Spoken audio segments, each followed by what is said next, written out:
ইনায়া কোথায় গেল? আমি বুঝতে পেরেছি ওর বাবা নির্ঘাত কোনো কবিরাজের কাছে গেছে, সেই কবিরাজি ইনায়াকে নিয়ে গেছে। আরে আমি এখানে কি করে এলাম? আমার তো বিয়ে হচ্ছে আর আমি এখন কবুল বলবো। মা, ইনায়া তুই বেঁচে আছিস? বাবা তুমি তুমি কি করে এলে এখানে? তুমি এখন নিরাপদ ইনায়া, তোমাকে আমরা সেখান থেকে নিয়ে এসেছি।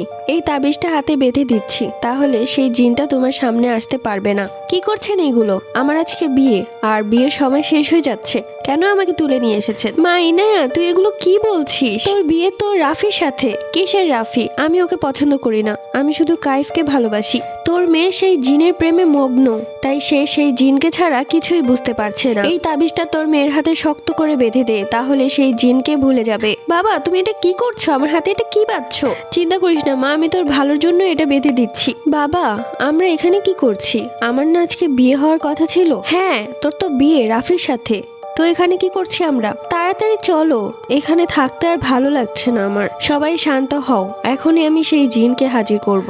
ইনায়া আমি চলে এসেছি। কে আপনি? আমাকে চিনতে পারছো না? আমি কাইফ, তোমার হবু স্বামী। কাইফ? কাইফ নামের তো আমি কাউকে চিনি না। কি বলছো এগুলো? তুমি আমাকে কি করে বলতে পারো? আমি কাইফ, কাইফ জিন। তুমি আমাকে ভালোবাসতে। দুঃখিত, আমি কাইফ নামের কাউকে চিনি না। আর আজ আমার বিয়ে হচ্ছে মেম্বারের ছেলের সাথে, তার নাম রাফি। বুঝতে পারছি এই কবিরাজের বাচ্চা আমাকে ভোলানোর জন্য তোমাকে তাবিজ বেঁধে দিয়েছে। হ্যাঁ, তোমার হাতে থাকা তাবিজটা খুলে ফেলো, তাহলে তোমার সবকিছু মনে পড়ে যাবে। ভুলেও মা এই কাজ করিস না, তাহলে ও তোর ক্ষতি করবে। আমি তোমার ক্ষতি করব কেন ইনায়া? আমি তো তোমাকে ভালোবাসি। ঠিক তখনই কাইফদের জিন সর্দার সেখানে হাজির হয়ে যায়। কি করছো কাইফ?